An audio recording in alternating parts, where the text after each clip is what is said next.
In every hospital, some patients leave behind more than empty beds. They leave questions, regret, and sometimes they leave ghosts. For Evelyn Carter, Daniel Reeves was never supposed to matter. But the heart rarely listens to what's supposed to be. At Cascade Regional Hospital, Recovery Ward, November 2017. 2 weeks after the crash, Daniel was walking with a cane. Each morning, Evelyn checked his vitals, adjusted his meds, reviewed his progress.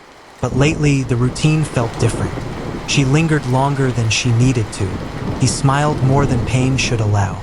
Between check-ins, they shared small talks, the kind that slowly build a bridge between strangers. Daniel, you ever wonder why some people survive and others don't? Evelyn, all the time. Daniel, it's not fair. Evelyn, no, it's not. She didn't ask who he meant. He didn't have to say her name. They talked about books, about loss, about the kind of life that drifts like fog. Always there, never solid. Daniel said he'd once been a teacher, literature, before everything burned down. But there were gaps in his stories. Names that never came. Dates that didn't add up.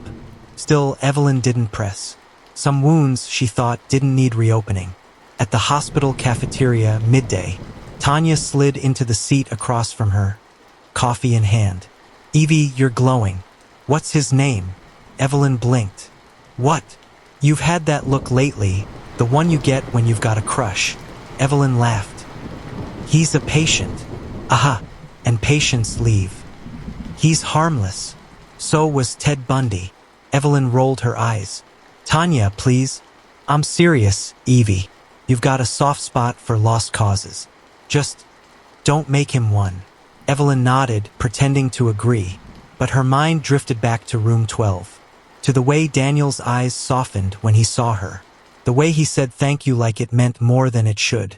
Sometimes danger doesn't walk in with a gun. It limps in with a smile. Shift 9:40 p.m. The ward was quiet. Monitors beeped softly. Rain pattered on the windows. Evelyn stopped by Daniel's room before heading home. He was reading the book she gave him, The Great Gatsby. You like it? It's sad, he said. All that hope wasted. Hope isn't wasted.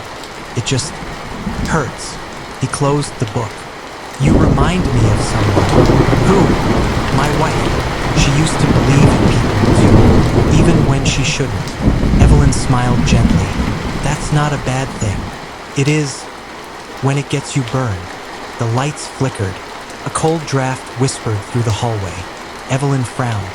These old circuits. But when she turned back, Daniel's eyes were distant, almost frightened. What is it? Nothing. Just, she wanted to ask more. She didn't. He spoke like a man haunted by something he could never name.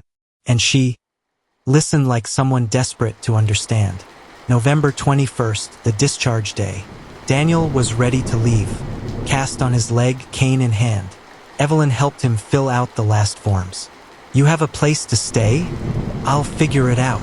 Do you have someone to drive you? I'll call a cab. She hesitated, biting her lip. Take care of yourself, okay? He smiled faintly. I'll try, but if I ever need someone to believe in me again. He let the sentence hang. She nodded. You already have someone. That evening, when she returned from her shift, there was a note slipped under her apartment door. Thank you for seeing me, for not walking away. No address, no number, just his initials. Evelyn sat on her couch, reading the note under a single lamp. Her heart ached, though she didn't know why. The patient was gone, but his story stayed. In a coffee shop 1 week later, it was raining again. Olympia's eternal gray. Evelyn ducked into her favorite coffee shop on Main Harbor Brew. As she ordered, a voice behind her. Medium roast, 2 sugars, right? She turned. Daniel Reeves stood there, cane gone, clean shave, new jacket. Daniel, Evelyn. She laughed, half surprise, half disbelief. What are you doing here? Trying to start over. Found a room nearby. Small place, cash only. He smiled. Guess we're neighbors now. Fate, coincidence, or design. When someone reappears in your life, it's either a blessing or a plan.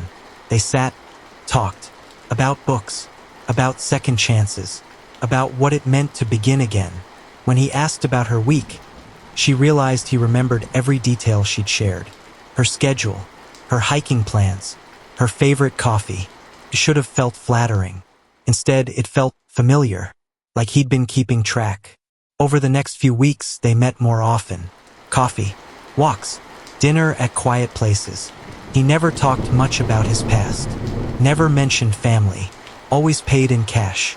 Never took phone calls near her. When she asked about his job search, he said, "It's complicated." When she asked about friends, he said, "They don't matter anymore." And when she asked what he wanted out of life, he said, "Peace. Someone to believe I can have it." She thought she could give him that. Evelyn saw a man trying to rebuild. What she didn't see was the scaffolding made of lies. On December 5th at Evelyn's apartment. Cold wind outside. Rain tapping the glass. Evelyn curled up with tea and a book. Then, a noise. Drawer sliding. She froze. Looked around. Nothing broken. Nothing missing. But her laptop, open. The lid glowed faintly. Last page visited. Highway 101 crash, 2017. Her breath caught. She whispered, "Daniel?" Then shook her head. "No, that's crazy." She shut the laptop, told herself it was nothing. But her hands wouldn't stop shaking. Sometimes danger doesn't knock. It walks in, smiles, and waits for you to notice the door's been open all along. She told Daniel about the break-in the next day. He didn't look surprised. "You didn't call the police, did you?" "No, why?" "Good. Don't." "What? Why?" "They can't help. They'll just make it worse." She frowned. "What are you talking about?" "Someone's been following me. From Oregon. Old business partner. It's complicated." He touched her hand gently. "If you care about me, don't get involved." Evelyn nodded, unsure why. Tanya noticed the shift. Evelyn grew quiet, distracted, and sometimes, when her phone buzzed, she'd step away, whispering, "I can't talk now." The nurse who once saved lives was slipping into someone else's story, and every page was being written in his hand. December 17th, hospital IT office. An IT tech flagged something unusual. Evelyn's employee profile accessed at 2:47 a.m. Emergency contacts deleted. Insurance info wiped. Login traced to an old patient ID, #DRE12. Daniel Reeves. But Daniel wasn't a patient anymore, and the system showed no record of re-entry. He was gone, but somehow his shadow had found its way back inside. Valentine's Day, 2018, Cascade Regional. Roses on her desk. Card and signed. Security later spotted a black sedan in the staff lot. Tinted windows. Same model as Daniel's. When approached, it sped off. Evelyn reported it. Police found nothing. Daniel dismissed it. "They're watching me again." By then, Evelyn wasn't sure who they were, or if they were real. Empathy had become isolation. Care had turned into control, and love was slowly becoming a cage. Late February, Evelyn took a week off work. No explanation, no texts. When she returned, Tanya saw the change. Evelyn was pale, withdrawn, eyes distant. "Where'd you go?" "Just needed time." "With him?" "I said I needed time."